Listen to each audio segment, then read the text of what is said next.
So this is the news that we have just recently on the A5X2, which had just come out, and what do I think about that? Well, I've got a lot of thoughts actually already. Now, I think the way they've made the edges thin, that reminds me quite a lot of the Sony DPT, which was a really nice device, the Sony Digital Paper 1, and they actually went for kind of slimmer edges as a way to make it feel slimmer while they could actually still fit in all the battery and the SoC, etc. as well. So just tapering off the side does make it look, it tricks you into thinking it's incredibly thin, and when you're holding it, it does make it feel incredibly thin. So it's interesting, they've said at the edge it'll be 3.5 millimeters.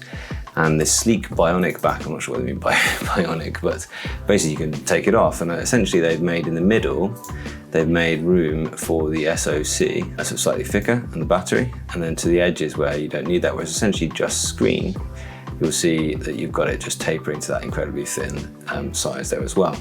It's almost like they've put in the A6X2 in the middle, and just sort of on top of that, they've plopped the larger screen. And they've said, well, it's what's that, 1.3 millimeters thinner than the previous A5X, so nice and thin overall anyway, and that's the comparison there. I like what they've done really here. They've gone for trying to make that really thin and light, and I was talking about the Viwoods and how nice and thin and light that is as well. And I think that this device, the new A5X2, will feel more like paper because they've gone for that thin, light look, so I like that. It's interesting, they've shown that you can actually replace the battery out like this, they've shown that, and there's expandable storage, but they've also shown that you can upgrade the motherboard, so you can change out the entire motherboard. I don't think that's about, they show you putting an A6X2 motherboard into the A5X2. I don't think they're expecting you to do that a lot, but I think what they're expecting you to do is, if there are improvements later on in the motherboard or your motherboard dies, you can just switch that out rather than go ahead and have to replace the whole thing. This website, I bet, has slower bandwidth than is needed really for the amount of people that are probably landing on this right now and really interested by this. They do a drop test and they show that they show that it works really well as a Frisbee as well. So if any of you are interested in playing Ultimate Frisbee with your A5X2, you can do that. They are going for this durability, and they've gone for the Carta Mobius screen rather than the Carta Canva screen. And the Canva, I was mistaken, the Carta refers to e-ink technology, and the Mobius is plastic, and the Canva is the glass thing. So I was under a misconception before. Carta was glass, so the Canva, which is the glass. And you see, apart from that battery being bigger, it's kind of like they've fitted in an A6X2 just in a larger kind of screen shell there. There won't be, I don't think there'll be straight away a crystal back. It's not like the whole thing can come off. And they've shown that the power button and the USB is put in this kind of like, inspired by a manta ray, so they can taper the edges off there. And it looks quite nice. And as long as that's nice and solid and doesn't wobble when you write on it, that'll be absolutely fine. Dual sidebars and auto rotate are new from the A5X2, but nothing new overall. Nice and stable foot pads.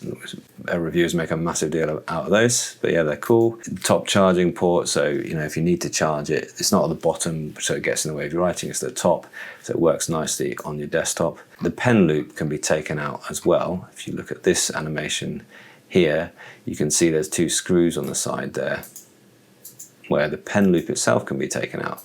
And this is showing, it's not a magnetic half folio case, it's actually a little latch. I think that'll be fine as long as the latch itself is durable. So I'm confident with this. It does seem that it almost certainly will be a Carta 1300 screen as well, which is one of the benefits of the Viwoods as well we're talking about.